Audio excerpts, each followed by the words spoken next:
유상범 의원님이 말씀하셨던 것 중에 사실관계에 부합하지 않는 부분들을 자료를 토대로 하나하나 좀 반박을 좀 하는 식으로 진행을 해볼까 합니다.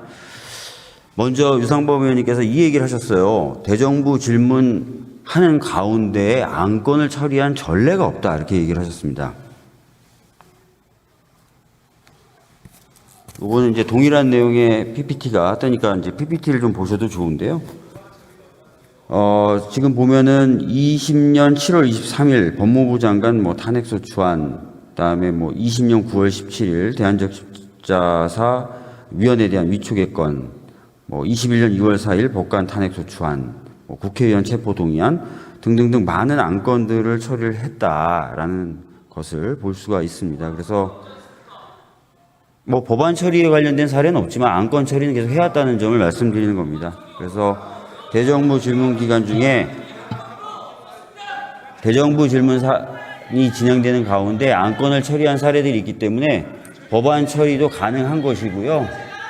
법안 처리도 가능한 것이고 이게 위법하거나 국회의 규칙을 위반한 건 아니다라는 말씀 드리도록 하겠습니다.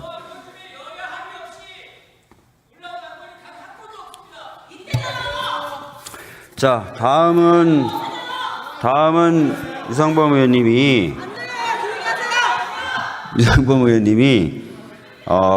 바뀐 군사법원법에 따르면 피의자 군에서 발생한 사망사건 등에 대해서 피의자라든지 죄명이라든지 이런 것들을 적시하고 보내는 것, 이런 것들을 위해서 조사하는 것, 이런 것 자체가 좀 안 되는 것 아니냐라는 취지로 말씀하셨습니다. 제가 지금 들고 있는 게 뭐냐면 인지통보서라는 겁니다. 인지통보서라는 건데 이게 뭐냐면 바뀐 군사법원법에 따라서 만들어진 규정에 의해서 사용하는 양식입니다. 이 양식은 최수근 상병 이전에도 한 6번 쓰였고요. 그 이후에도 지금 현재까지도 쓰이고 있는 양식인데요. 이 양식을 보시면 아시겠지만 피의자, 죄명, 범죄 사실을 적시하게 되어 있고 수사기관이, 군수사기관이 이런 것과 관련돼서 조사한 내용을 뒤에 첨부하도록 되어 있습니다. 그래서 박정훈 대령이 법에 없는 일 또는 법을 위반한 일을 한 것이 아니라 그동안 규정에 따라 만들어졌던 양식대로 내용을 기재하고 관련된 서류를 첨부해서 넘긴 것이다라는 것을 아시면 될 것 같습니다. 특히 최근에 있었던 군 얼차려 관련된 사망사건도 동일한 양식을 써서 사건을 이첩했고 아무런 문제가 없었습니다. 그래서 그 부분도 바로 잡을 필요가 있다. 박정훈 대령이 없는 역할을 했던 것이 아니라 다시 한번 말씀드리지만 규정대로 그 양식을 채워넣고 양식에 따라 별첨하게 되어 있는 자료를 첨부해서 보낸 것이다 라는 점을 말씀드리겠습니다. 군사법원법을 개정할 당시에 전에도 제가 21대 국회 때 대정부 질문하면서 말씀을 드렸지만 군사법원법을 대표 발의를 제가 했었고 개정안을 그것을 심사하고 통과시킬 때 제가 소위 위원장이자 법사위원장 직무대리를 하고 있었을 때였습니다. 그 당시 이제 군사법원법을 개정해야 되겠다라고 마음을 먹었던 이유에 대해서도 21대 국회 때 설명을 좀 드렸는데요. 고 이해람 중사가 사망하고 나서 그 시신이 이제 국군 수도통합병원에 안치되어 있을 때 저희 당 법사위원들 일부와 국방위원 일부가 현장을 방문을 했었습니다. 그래서 이제 가족분들을 뵙고 나서 사실은 시신 안치실 쪽으로 갈 기회가 있었습니다. 시신 안치실에 갔을 때 제가 깜짝 놀랐던 건 뭐냐면 제 기억으로는 대략 10구 이상의 시신이 길게는 4, 5년, 짧게는 1, 2년간 가족들이 그 시신을 찾아가지 않고 그대로 안치가 되어 있었던 겁니다. 그래서 제가 관계자한테 물어봤어요. 도대체 왜 이 시신들은 가족들이 인도에 가지 않는 것이냐라고 물어보니까 그때 돌아왔던 대답이 뭐였냐면 군 수사기관이 수사에서 밝혔던 사망 원인에 대해서 가족들이 동의할 수 없다는 이유로 시신을 안 찾아갔다는 거예요. 그래서 이건 진짜 문제가 있구나. 뭔가 이 군 사망 사건 등 군 범죄에 대해서 좀 더 신뢰가 갈 수 있는 방식으로 수사가 이루어져야 되겠구나라는 생각을 했고, 그래서 군 사망 사건의 경우에 민간이 수사할 수 있도록 바꾼 겁니다. 특히 많은 가족분들이 군 수사기관이 밝힌 그 수사 결과에 대해서 믿지 못했던 이유 중에 하나가 항상 사건이 터지면 군대에서는 그 사건이 군의 어떤 군 부대의 명예를 실추한다든지 또는 지휘관의 지위를 위태롭게 한다는 이유로 개입을 하려고 했었다는 거예요. 그 군 수사기관이 수사하는 작용에 대해서. 그래서 군사법원법을 개정하면서 핵심적으로 목표를 뒀던 게 뭐냐면 수사기관 이외의 다른 사람, 특히 상관들이 개입하지 못하도록 하는 게 핵심이었던 겁니다. 제가 그런 내용을 회의록에 수차례 남겼던 거고, 아까 유상범 의원님이 대신해서 읽어주셨던 그 회의록의 취지도 수사기관이 아는 대로 그대로, 수사기관이 정리한 그대로 상관들에 의해서 영향받지 않고 보내라는 취지였습니다. 근데 이 사건의 핵심은 다들 아시는 것처럼 수사기관이 파악하고 정리한 대로 보내진 이후에 소위 말하는 상관들이 개입을 한 것이죠. 그래서 저는 이것이 개정된 군사보건법의 취지를 정면으로 훼손하고 침해한 것이다라고 보고 있고 그렇게 말씀을 드린 겁니다. 다시 한번 말씀드리지만 그 당시에 군사보건법을 개정한 이유는, 핵심적인 이유는 군 지휘관들, 상관들이 자신에게 돌아오는 불이익을 줄이기 위한 여러 목적으로 사건 수사나 재판에 개입하는 걸 차단하려고 했던 거예요. 개입하지 말라는 겁니다. 그냥 수사기관이 정리한 대로, 인지한 대로 그냥 넘기라는 겁니다. 근데 이번 사건은 그렇게 되지 않았다. 그래서 문제가 되고 있는 것이다. 라는 말씀을 다시 한번 드리도록 하겠습니다.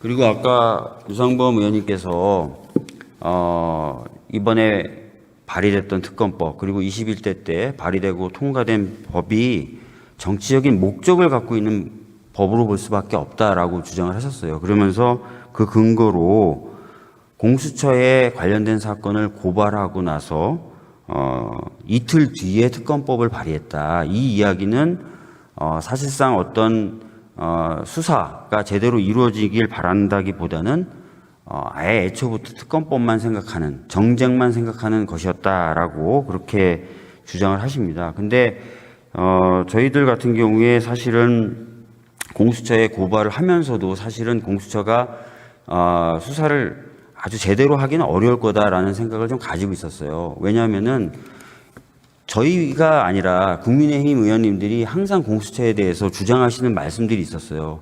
공수처가 굉장히 약하고 작은 수사기관이다 보니까 제대로 된 역할을 하기 어렵다. 그래서 심지어는 국민의힘 법사위원들 중에 일부는 아예 공수처를 폐지하는 게 맞다. 무용한 기관이다라고까지 얘기하셨던 거거든요. 실제로 공수처는 굉장히 작습니다. 작게 만들어져서 검찰로 치면 지청급 규모밖에 되지 않습니다. 그리고 이 사건에도 그렇게 많은 인원을 투여하지 못하고 있는 상황입니다.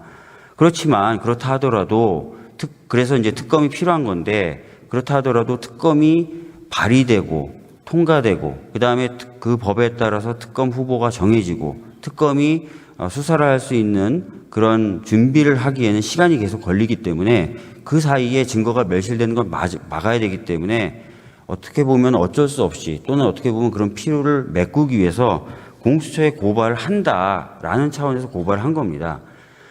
고발을 하면서도 저희가 기자들 앞에서 백부를 통해서 그 당시 고발의 취지에 대해서 소상히 밝힌 바가 있어요. 그래서 지금 와서 뭐 그 고발을 놓고 봤을 때 아무런 정치적 목적만 가지고 특검법을 발의한 거다 이렇게 말씀하시는 것은 좀 맞지 않는다라는 이야기를 좀 드리도록 하겠습니다. 그리고 이 특검법 자체가 또 정치적인 목적만 가지고 있다라고 주장을 하시면서 말씀하시는 사유 중에 하나로 이 최해병 사망 사건 자체에는 관심이 없다 이런 말씀들을 많이 하십니다.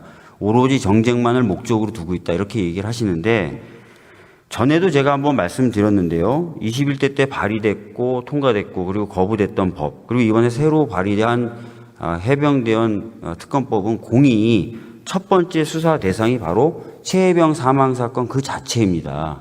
저희들이 최해병 사망 사건 사건에는 관심이 없고 오로지 수사 외압 사건에만 관심을 가지고 있고 그 이유는 정쟁을 일으키려고 한 것이다라는 것이 맞지 않습니다. 저희들은 최혜병 사망 사건 그 자체에도 진상 규명이 돼야 된다라고 당연히 생각하고 있고 그것이 무엇보다 중요하다고 생각하고 있고 그래서 과거의 특검법이나 지금 특검법이나 다 첫 번째 수사 사항은 최혜병 사망 사건 그 자체로 규정하고 있다는 점을 다시 한번 말씀드립니다. 그래서 이 법을 보시면 그런 오해는 걷어지실 것이다라고 생각을 합니다. 꼭 한번 참고를 해주시고 그것도 나중에 설명을 드릴게요. 그래서 그런 부분을 반드시 염두에 두시면 좋을 것 같다는 생각을 하고 있습니다.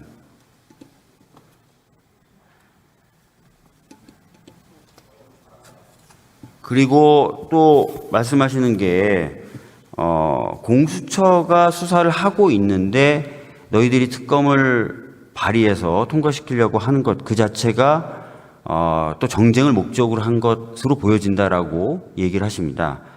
그런데 제가 아까도 얘기했지만 공수처는 굉장히 작은 수사기관입니다. 그러다 보니까 수사 의지가 있다 하더라도 수사 자체가 원활히 진행되진 않습니다. 잘 아시는 것처럼 고발장이 접수된 후로 거의 10개월이 넘었지만 아직 공수처가 결론도 못 내고 있는 것뿐만 아니라 최초의 중요 피의자 소환도 상당히 오랜 시간이 지나서야 소환을 할 수 있었어요. 이건 딴 게 아니라 공수처 자체가 워낙 작은 규모로 만들어진 데다가 여러 사건을 수사하다 보니까 이 사건에 집중적으로 인력을 배치하거나 하기가 어렵기 때문이에요. 이거는 공수처장 후보의 인사청문회 때 공수처장 후보가 직접 인정한 겁니다. 잘 아시다시피 이 후보는 저희 당이 추천한 게 아니라 윤석열 대통령이 추천한 사람이거든요. 이 사람이 그렇게 얘기합니다. 현재 특검법 관련된 국회의 입법 논의를 존중한다라고 얘기를 합니다. 그리고 그 이유가 뭐냐면 현실적인 한계들이 있다는 거예요, 공수처가. 그리고 그 현실적인 한계가 수사력에 영향을 미친다는 걸 인정한다는 겁니다, 공수처장이.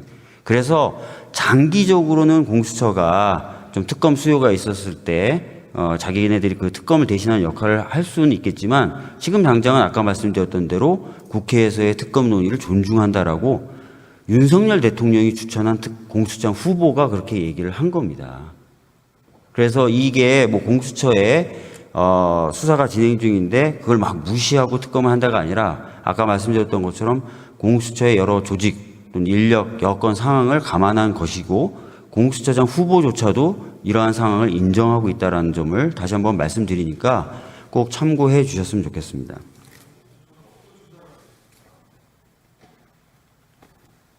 자, 그다음에 여당이 특검의 후보 추천권을 배제한 것이 위헌적인 것이다라고 아까 유상범 의원님이 말씀하셨어요. 그리고 그거를 뭐 법무부에서도 동일하게 주장을 하고 있고요. 국민의힘 의원님들도 비슷한 취지의 주장을 반복적으로 하십니다. 근데 이 부분에 있어서 이미 헌재가 판단한 게 있어요. 헌법재판소가. 여러분 아시다시피 어떠한 법에 위헌성이 있는지 없는지에 대한 최종적인 판단 권한은 헌재가 갖고 있는데요. 헌재가 이미 동일한 사안에 대해서 판단을 한 바가 있습니다. 이건 뭐냐면 과거에 최순실 특검인데요. 최순실 특검 때 여당의 특검 후보 추천 권한이 없었습니다. 그러자 최순실 씨가 이거 적법 절차 위배된 거 아니냐, 위헌적인 거 아니냐라고 헌법재판소에 소를 제기했는데 그 당시에 헌재가 문제가 없다, 적법 절차 원칙이 위반되지 아니한다라고 이미 판단을 내렸습니다. 그래서 이 조항 자체를 놓고 봤을 때 위헌성이 있다. 여당의 특검 후보 추천 권한이 배제됐기 때문에 위헌적이다라고 얘기하는 것은 헌법재판소의 결정에 비춰봤을 때는 타당하지 않다. 이미 결정이 나왔다. 그래서 자꾸 이렇게 헌법재판소의 취지에도 결정 취지에도 반하는 말씀을 하시는 것은 매우 부정확한 말씀을 하시는 거다. 참고하시면 좋을 것 같습니다. 이런 거는 좀 공부를 해 주셔야 돼요. 그래야 이제 틀린 말씀을 안 하시게 됩니다. 예. 그래서 그것들을 한번 좀 보셔야 됩니다. 헌재가 이미 결정을 한 거예요. 그래서 뭐 법무부의 그런 취지도 헌재 결정의 취지에도 반하고 한다는 점을 꼭 참고하시고 유념해 주셨으면 좋겠습니다.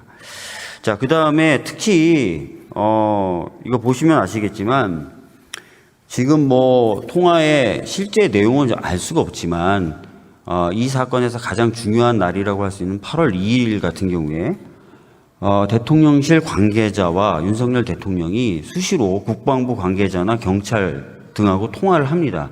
그리고 이날 있었던 일을 보시면 아까 말씀드렸던 대로 이첩됐던 사건 기록이 회수된다든지 하는 일들이 쭉 벌어져요. 자, 이렇게 대통령실 관계자, 심지어는 대통령의 통화 사실까지 드러나고 있는 상황이라면 어쩔 수 없이 대통령 그리고 대통령실 관계자도 수사를 받아야 되는 겁니다. 사실 확인이 이루어져야 돼요. 자, 그렇기 때문에 대통령 또는 대통령을 배출한 여당이 특검 후보를 추천하겠다고 하는 것은 수사를 받아야 하는 사람이 수사기관을 정하겠다는 취지가 돼버립니다.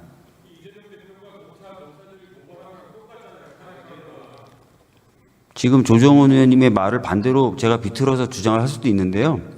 그건 안 할 테고요. 수사를 받는 사람이 수사기관을 정한다라는 것 자체가 말이 안 된다는 말씀들을 많이 하시잖아요.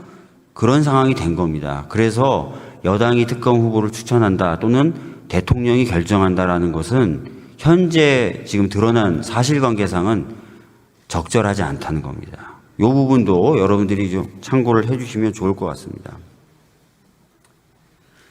자, 그 다음에 아까 유상범 의원님이 브리핑 조항 관련돼서 말씀하셨어요. 특검에 있는 브리핑 조항, 그것이 이제 피의사실 공표 등과 연결되면서 많은 부작용을 낳을 수 있고 그렇기 때문에 위헌적이다라는 취지로 말씀하셨습니다. 이 부분도 사실은 저희가 수십 차례, 수백 차례 말씀을 드렸어요. 이 조항은요, 최순실 국정농단 관련된 특검법 때 들어갔던 조항이 계속 반복적으로 똑같이 들어가고 있어요. 조항이 달라진 게 없습니다. 보시면 아실 거고요. 특히 조항 자체에서 피의 사실을 공표하는 게 아니라 피의 사실 외에 수사 과정에 대해서 브리핑을 할 수 있다라고 되어 있다는 점입니다. 그리고 아까 말씀드렸던 것처럼 최순실 국정농단 사건 관련된 특검법 때부터 있었던 조항이고 계속 반복적으로 들어오는 조항인데 한 번도 지금까지 국민의힘 쪽에서 문제제기한 적이 없고요. 사진 보여주시죠. 사진 보여주세요. 넘겨주시죠. 자, 요거 보면은 요 PPT의 왼쪽 사진을 보시면 왼쪽 사진의 제일 오른쪽에 누가 서 있죠? 예, 윤석열 대통령이 특검 팀에 속해 있을 때 브리핑할 때 같이 배석해 있는 장면입니다. 이때 아무 문제 제기 안 하셨잖아요. 윤석열 대통령조차도. 근데 왜 갑자기 이제 와서 이게 위헌적인 조항이 되고 똑같은 조항인데 문제가 있는 조항이다라고 주장하시는지 저희는 알 수가 없다라는 겁니다. 그래서 지금까지 이제 유상범 의원님이 주장하셨던 것들 하나하나 좀 그 자료로 좀 반박을 좀 해봤고요. 생각을 한번 좀 해보십시오. 지금 현재 검찰이 공수처든 경찰이든 이 사건들을 막 10개월 넘게 지금 수사하고 있는데 결론을 못 내리고 있습니다. 그런데 이번 이 특검이 통과된다면 3개월 정도면 결론을 낼 수 있도록 되어 있는 신속한 특검이라는 거예요. 그리고 이 사건들을 한번 구조를 보시죠. 사망사건, 최혜병 사망사건 자체는 경북경찰청이 수사하고 있고 관련된 사건에 대해서 외압을 행사했다는 건 공수처가 수사하고 있고요. 또 공수처가 기소도 못합니다. 수사 결과가 나오면 검찰로 기소를 위해서 보내야 돼요.